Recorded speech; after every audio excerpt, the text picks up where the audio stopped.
Well, hello there, financial freedom seekers.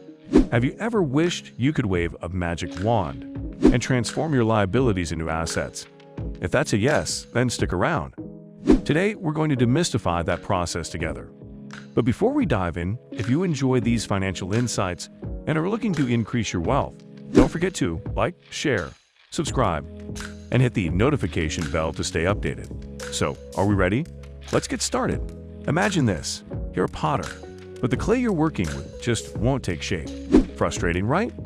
That's how it feels to deal with liabilities. But what if I told you that you can mold that stubborn clay, that liability, into a beautiful vase and asset? Intriguing, isn't it? First, we need to define what assets and liabilities are in the financial world. As Robert Kiyosaki, author of Rich Dad, Poor Dad, put it, an asset is something that puts money in your pocket, and a liability is something that takes money out of it. It's as simple as that. Consider an example. You bought a fancy car that's depreciating faster than a melting ice cream on a summer day. That's a liability. But wait, what if you convert it into a taxi or use it for a ride-sharing service? Voila! Your liability just transformed into an asset. Now let's roll up our sleeves and dig a little deeper. Let's talk about your home. It's a beautiful place where you create memories, but financially speaking, it could be a liability. If you're living alone or have an extra room, you might consider renting it out. Ever heard of Airbnb? With platforms like these, you could transform part of your liability into an income-generating asset. Next up, personal loans. You might think, how can a loan ever be an asset? Well, remember the old saying, you have to spend money to make money. If you use that loan to start a business, invest in stocks, or purchase real estate that appreciates in value, that loan transforms into an asset. Here's a question for you. What's a liability you currently have, and how might you creatively turn it into an asset? Think about it and let's discuss in the comments. And while at it, don't forget to check out the description box for valuable resources.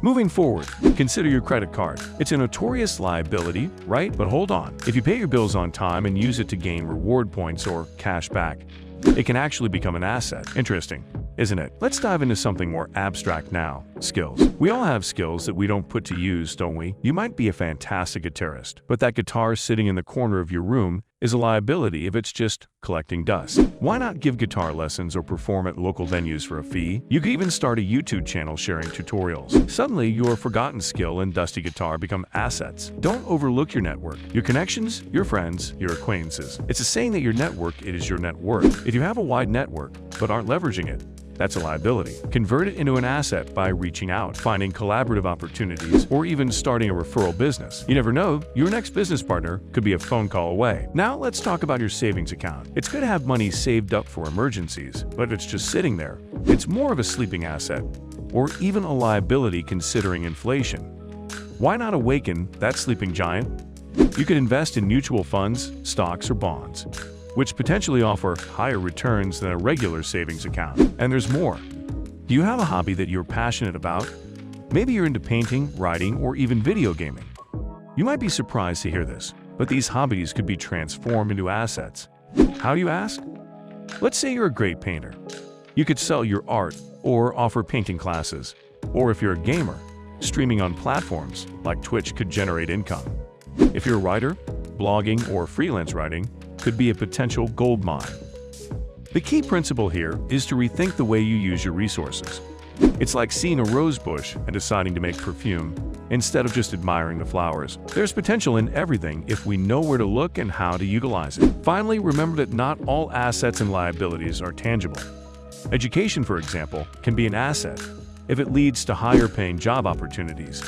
On the flip side, it can be a liability if it results in student loans that outweigh its benefits.